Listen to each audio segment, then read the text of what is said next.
Tribuna Livre, com Jaécio Carlos. As boas ideias passam por aqui. Bem, amigos, boa tarde. Estamos iniciando mais uma vez o programa Tribuna Livre com Jaécio Carlos e hoje trazendo um grande amigo, o maestro José Roberto. Seja bem-vindo, maestro. Muito obrigado, Jaécio. Uma satisfação enorme participar aqui dessa entrevista inteligente, entrevista que nos engrandece como cidadão, inclusive. Eu gostaria de saber do senhor, em primeiro lugar, quem é o maestro José Roberto? Falar de si mesmo não é tão simples, mas eu poderia dizer que eu sou quase que um milagre, não somente na existência da vida como no seu princípio, mas um milagre do ponto de vista até social. Né? Eu vim de origem bem humilde, me criei nas rocas, né? Nasci nas rocas. O senhor é roqueiro? Sou um roqueiro, né? E aí, até os 10 anos de idade, depois fui para a Zona Norte, e estou morando na Zona Norte há 40 anos. E nesse período, nunca imaginei que poderia galgar e alcançar alguns objetivos na vida, como chegar a um doutorado, terminar um doutorado em Direito, me tornar advogado. Minha primeira profissão é músico. Como maestro, a gente aprende muito, leva muito que a gente... A questão da verdade. Na música não tem como mentir. Né? Tem jeito, né? É como matemática, né? Se você diz que toca e quando chegar no palco não tocar, realmente as pessoas vão ver que você mentiu. Né? Então, a verdade tem sido esse milagre na minha vida. Então significa que os músicos não mentem? A maioria não mente. Tem músico que acha que toca, mas infelizmente quando chega para tocar não é bem assim. Então, mas de uma maneira geral, os músicos não mentem. Os músicos têm essa prática artística privilegiada que trabalha e que ensina a verdade. Então, como você perguntou quem sou eu uma pessoa que muito grato a Deus pela minha vida, pelas minhas origens e por ter hoje uma situação privilegiada em relação às minhas origens. Perfeito. Isso é um motivo de gratidão eterna. Mas sou povo, sou pessoa que luta pela cidadania, pela dignidade das pessoas, pela educação, né, pela cultura. Isso tem sido a tônica da minha vida. Hoje eu defendo, além da educação e a cultura, eu defendo o trabalho. Não poderíamos deixar de oportunizar as pessoas. Se ela se submete a ser educada e uma educação superior, ela deveria ter trabalho. E aí, como cidadão que conseguiu essa façanha, tenho 2 empregos públicos, concursado, posso dizer assim, me tornei advogado, evangelista, professor há décadas, eu amo ensinar, eu sou um educador. Bom. E isso é mais ou menos quem sou eu. Me faço. O senhor é casado, tem filhos? Sim. Sou pai de família, tenho 2 filhos maravilhosos, um casal. Arthur tem 16 anos, Adla tem 15, completou 15 agora. A festa de 15 anos não foi possível fazer como nós gostaríamos por conta da pandemia, né? Sim, por conta E Doroteia, a minha esposa, que pessoa maravilhosa, que tem sido o alicerce, né? Todas essas 3 pessoas para a minha vida. Um alicerce para que nós continuemos nessa luta pelo bem. Porque a base é a família, né? A base é a família. Não tem outra forma. Não adianta inventar mistério, porque se não tiver família bem estruturada, a base fica trincada. Agora eu queria saber do senhor o seguinte: por que a ideia de estar vereador em Natal? Jéssica, eu sou um descrente da maioria dos políticos, né? Eu fiz de tudo para não conviver com políticos. Tenho alguns colegas, até amigos eu não tenho, amigos na política eu não tenho.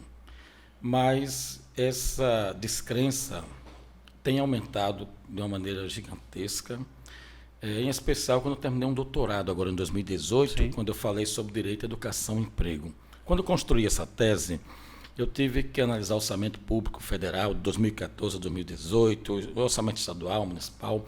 Eu tive que conhecer as políticas públicas voltadas à educação e ao emprego.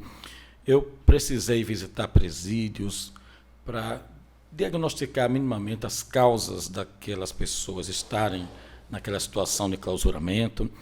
E a conclusão que eu tive foram várias, né? Mas, para resumir, nós estamos na contramão da dignidade da pessoa humana do ponto de vista da educação do povo brasileiro. Isso é importantíssimo, né? A educação, o trabalho, né? Essas políticas estão muito carentes de pessoas que realmente, com sinceridade, construam políticas mais eficazes, mais eficientes, a dignidade das pessoas. Em nossa pesquisa de doutorado, 83,7%, salvo engano, das pessoas disseram que entraram no crime, começaram no crime por uma necessidade. Verdade. Muita gente, ou seja, de cada 10 presos, mais de 8 começaram porque não tinha o que comer, não tinha dinheiro para comprar um remédio para a filha, não tinha trabalho, não tinha dinheiro para comprar um remédio para a mãe. Nossa. Então, isso é um caos social preocupante, né? Além disso, quase 70% não tinha terminado o primeiro grau. Sim. E em torno de 57%, alguma coisa, dos pais não eram alfabetizados. Então, a gente tem queira ou que não tem como não associar um pouco dessa dificuldade social que o Brasil, principalmente os países emergentes, e o Brasil no caso, não tem que dissociar da falta de educação, da falta de oportunidades, de emprego, geração, né, de renda. A gente tem 1001 formas de amenizar isso. Mas tem como sair disso? Tem alguma? Eu creio que sim. Por isso que eu estou me oferecendo meu nome. Não seria o salvador da pátria, mas eu tenho muitas ideias que poderão ser copiadas por outros. Sim. Nós temos projetos, o objetivo é não ser mais um, não ser mais do mesmo. Isso não adianta. Eu estou saindo da minha zona de conforto para não ser mais um. A nossa pretensão é realmente apontar caminhos e mostrar para o povo que quando o parlamentar quer, ele faz. Ele não faz porque ele não quer mesmo. A maioria tem interesses pessoais ao extremo. Sei. Os políticos nós temos, a maioria, não estou generalizando, tem gente do bem que, infelizmente, por falta de conhecimento técnico, até por falta de coragem, não consegue fazer nada. Porque ele sucumbe aos encantos e as coações são muito fortes. Então, é preciso coragem, é preciso ter conhecimento de causa, é preciso conhecer também as leis. Isso. Mas, acima de tudo, eu levo comigo o conselho de uma eleitora que eu tive, uma senhora de mais de 90 anos de idade. Ela, quando cheguei a falar, ela só me recebeu por educação e respeito à pessoa que me levou até ela. Ela olhava para mim, nem olhava para mim direito. Quando eu comecei a falar, a conversar, a entender, fui despertando interesse. No final, ela disse: pode contar comigo, meu filho, mas tenha a fé de Abraão, a sabedoria de Salomão, a paciência de Jó e a coragem de Davi. O que eu estou precisando melhorar é a paciência de Jó, que eu não tenho muito. Então é isso, a gente tem um caminho difícil, o parlamento é um ambiente nocivo, um ambiente, muitas vezes, perdoa a expressão, podre, mas nós não vamos sucumbir a isso. Senão não adianta ser mais... É porque tem que haver uma mudança, né? Tem que haver mudança e mudança de postura, principalmente. Não é só mudança de pessoas. O povo tem que entender que todo poder emana dele. Perfeito. Primeiro, artigo 1º da Constituição. Enquanto o povo não impor isso, não adianta. Seremos uma gota no oceano, mas o oceano começa com a gota. Verdade. Outra coisa, eu gostaria de saber do senhor, com essa sua formação, que é brilhante, e é necessário que nós tenhamos na Câmara Municipal pessoas do seu nível, do seu caráter, da sua dignidade. O senhor está preparado para estar vereador em Natal? Muito preparado. Eu não imaginaria que Deus teria toda essa caminhada na minha vida. Tenho tido muitas experiências ao longo dessa vida. Vou completar 50 anos, se Deus quiser, agora em novembro, né? Dia 12 de novembro. Meio século. O Papai do Céu já vai me dar o presente no dia 15. Dia 15 de novembro? Porque é a eleição, né? E aí a gente acredita que essa caminhada, ela não foi em vão, ela não foi à toa. Graças a Deus. Ao longo desses 50 anos, foram contínuos estudos, formação em várias áreas do conhecimento, e culminando com doutorado em Ciências Jurídicas e Sociais. O senhor fez aqui mesmo em Natal? Não, eu fiz na Argentina, numa turma de 50 alunos, onde nós tínhamos pessoas bem preparadas, mas no final das contas... Quando a Argentina era Argentina, né? No final das contas nós tivemos, da minha turma de 50 alunos, apenas 4 tiveram autorização para defender sua tese, e até hoje apenas a minha tese foi aprovada. Apenas belo eu colei currículo, grau. Com esse belo currículo, de Deus. Graças a Deus. É um presente de Deus. Colei grau como um presente de Deus. Agora, eu queria saber do senhor o seguinte: a gente fala muito em educação. Qual é o seu ponto de vista com relação à educação? Nós sabemos que a escola ensina, mas quem dá educação geralmente é em casa, com os pais, né? Mas a maioria dos meninos que estudam, os pais muitas vezes são analfabetos. Aí como é que o senhor vê esse aspecto assim da educação como um todo? É uma situação muito complexa, mas se as políticas tivessem boas intenções em educar o povo, nós teríamos muito mais ciência e sabedoria nas famílias. Realmente começa de casa. Não existem políticas para educar aqueles que não tiveram oportunidade, não tiveram opção, né? Os pais muitas vezes, de maneira precoce, se tornam pais e interrompem o estudo, interrompem o saber. Então a educação ela teria que acompanhar, ela não pode ser algo impositivo, obrigatório, mas ela tem que ser algo que estimule. A educação tem que estar associada a trabalho, tem que estar associada até mesmo a emprego. As escolas não têm infraestrutura suficiente, quando muitas vezes tem, no máximo, o mínimo necessário. Sim. A infraestrutura da escola poderia ajudar, inclusive, aos pais. Porque você tem a escola pública e a escola privada. Sim. A escola pública e privada são completamente diferentes. Completamente diferente. Até a escola privada tem pedagógicas, muitas vezes, insuficientes. Sim. Até a escola privada não atende minimamente a educação da maneira mais eficiente. Se tornou comércio em muitos casos. Claro, tem instituições de ensino bem interessantes, que pode se comparar ao ensino de primeiro mundo. Sim. Eu gostaria, e eu creio que o nosso Brasil é de primeiro mundo, mas, infelizmente, a educação não é, está longe disso, por conta de toda essa questão pedagógica. Que tem que mudar esse método do Paulo Freire, que mostrou que nós somos analfabetos, praticamente. Eu tenho respeito a esse professor, a esse cientista, mas eu também realmente não concordo com todas as assertivas, todas as afirmações. Existem situações que deveriam ser bem diferentes. Sim. Na educação. A metodologia Paulo Freire não é a única, né? Tem sabedoria, tem ciência, mas a realidade de cada contexto tem a sua pedagógica que deveria existir. Como educador, eu tenho muitas ideias, muitas coisas interessantes. Porque tem saída, né? Tem saída. Tem solução. A educação é solução. Educação e trabalho, educação e emprego. Tem solução. O Brasil tem solução. Desde que haja políticas inteligentes, leis inteligentes e fiscalização eficiente dos parlamentares. Muitos, infelizmente, eu digo na cara, até no plenário, onde eu estiver, que são os analfabetos funcionais. Eles e tem que haver interesse também, né? Sequer sabe a existência deles ali. Muitos estão ali com interesse pessoal e sequer sabe o que é um memorando. Alguns sabem nem redigir um memorando, para que serve um memorando. Infelizmente. Aí vai saber fiscalizar, não vai saber fiscalizar o executivo. Não vai saber legislar o que o povo precisa. Legislar de maneira inteligente, porque escrever uma lei pede um assessor, mas não é. Você tem que saber o que quer e saber fazer. Você tem que ser um gestor de si próprio. Sim. Em primeiro lugar, né? Sim, porque se você ficar dependente de assessoria o tempo todo, você não produz nada, você vira um boneco marionete. É o que acontece aí, eu chamo de analfabeto funcional. Tem um bocado lá. É que bom, que ótimo que o senhor é uma pessoa que demonstra não só o seu conhecimento, mas como saber utilizá-lo. Porque a gente encontra pessoas que têm um conhecimento vastíssimo, mas não sabem usar.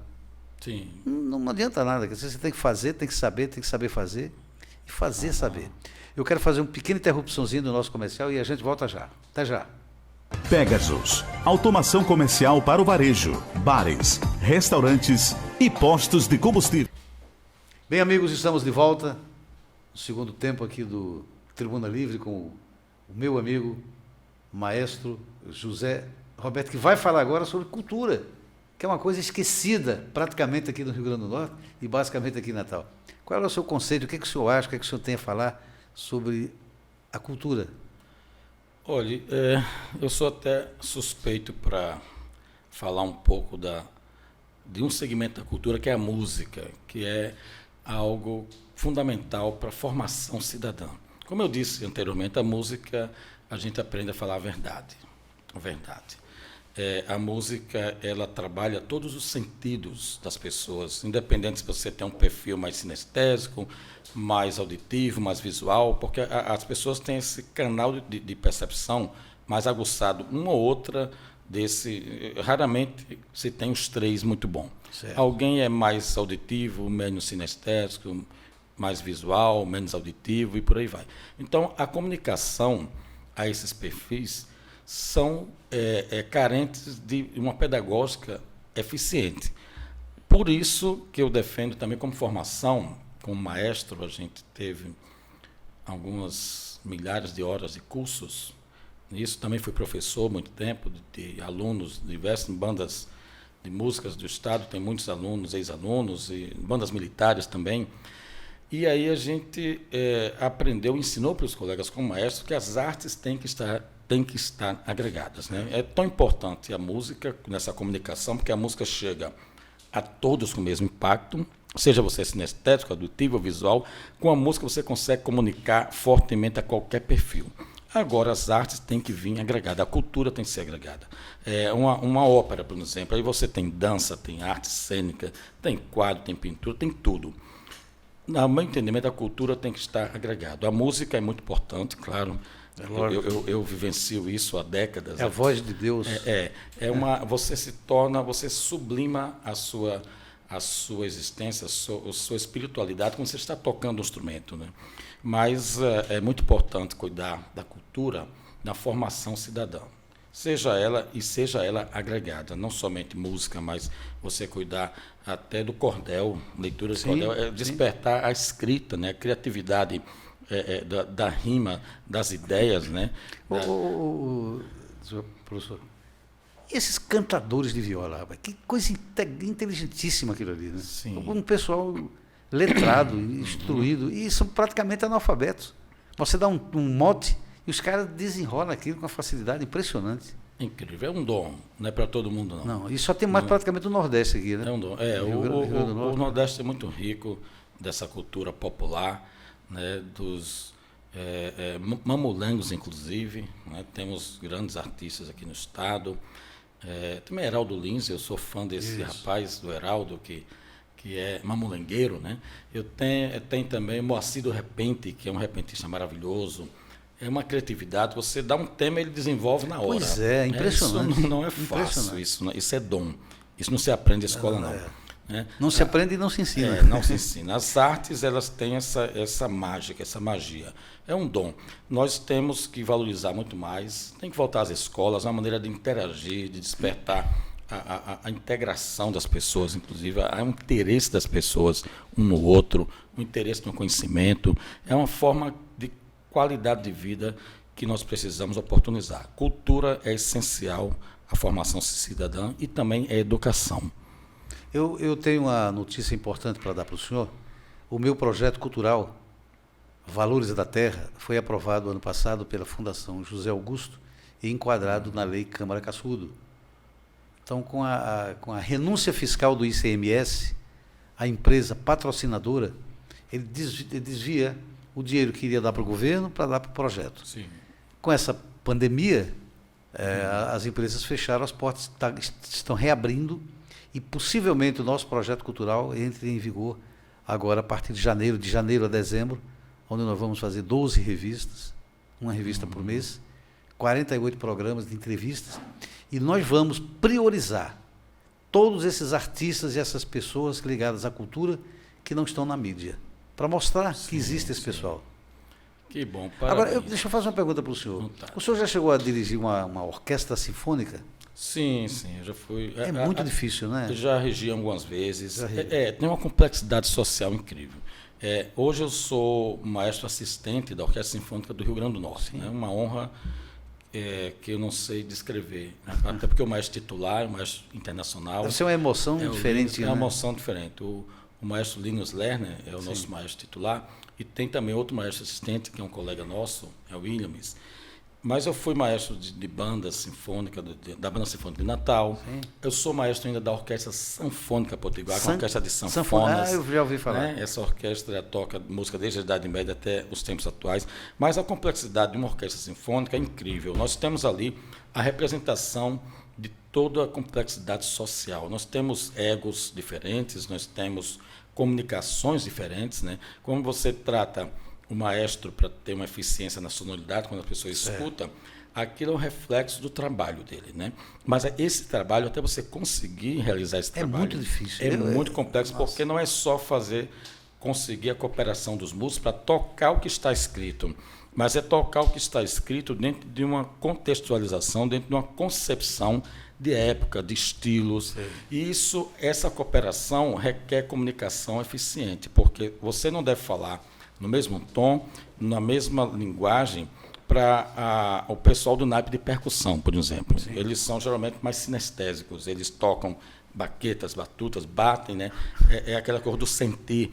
Então, a questão da percepção auditiva e visual não é tão aguçada quanto a linguagem que você tem que ter para o pessoal dos violinos, das cordas, que é a alma da orquestra, por exemplo. Eles têm uma percepção mais auditiva, então a linguagem que o maestro tem que ter já é outra. Para ele falar a mesma coisa para os violinos, ele deve comunicar de uma forma diferente para o pessoal da percussão, de uma outra forma para o pessoal dos metais, que são... Ele segue aquelas pautas, né? Isso, tem a complexidade da partitura, ela é o mínimo, é a matemática da música. O desafio do maestro e dos músicos é transformar aquela matemática em arte, em sensibilidade, em leveza, né, em melodia que encanta. Esse é o desafio. E para fazer isso, você tem que ter uma comunicação muito atenta e eficiente, direcionada aos perfis diferentes, porque são... O pessoal dos metais é uma linguagem, madeiras, que é instrumentos que chama de madeiras, nem eu sou flautista lá. Sim. O meu instrumento é de metal, mas é madeira porque a sonoridade ela é menor que a sonoridade dos metais. Então, os metais é quem tem sonoridade grande, o trompete, né, o trombone, toca muito forte e vai longe. Então, as madeiras é a sonoridade menor. A complexidade de comunicação para as madeiras é a mais exigente de uma orquestra. Sim. Você tem que saber falar muito de uma maneira muito competente para o pessoal das madeiras, que geralmente são solistas e estão articulados com todos os naipes, com todos os momentos da sinfonia. E são interligados, né? Quer dizer, são interligados. E a linha de atuação das madeiras é muito ampla. As cordas estão muito unas, elas são próximas, elas têm naipes maiores, elas interagem de uma maneira mais coletiva. As madeiras são mais individualistas, são solistas, são pessoas que às vezes têm um ego acima do normal, e se o maestro não souber lidar com isso, ele vai ter dificuldade. A percussão, o pessoal que tem uma forma mais incisiva de ser, porque ele toca o instrumento percussivo, ele é aquela coisa de bater. E os metais, eles se impõem muitas vezes com a sonoridade aberta, né? Eles o governo prestigia a orquestra sinfônica.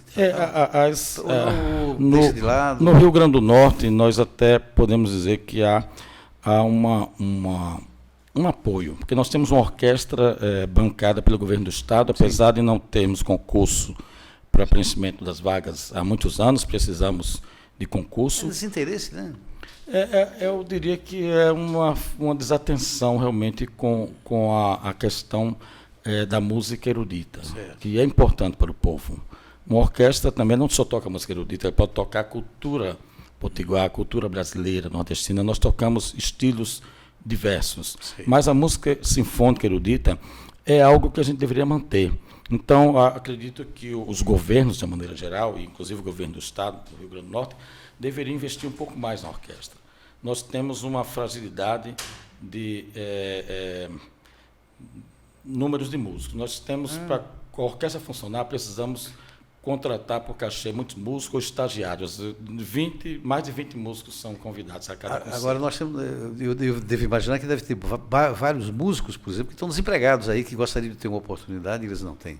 Sim, provavelmente, temos né? muitos músicos no estado do Rio Grande do Norte, formados, talentosos, que estão esperando só um concurso para que compor pode, a né? nossa Falta gloriosa interesse, orquestra. né? Falta interesse. Falta interesse. Falta a visão de cultura, É verdade. que infelizmente não temos no parlamento. A maioria, como eu disse, são os analfabetos funcionais.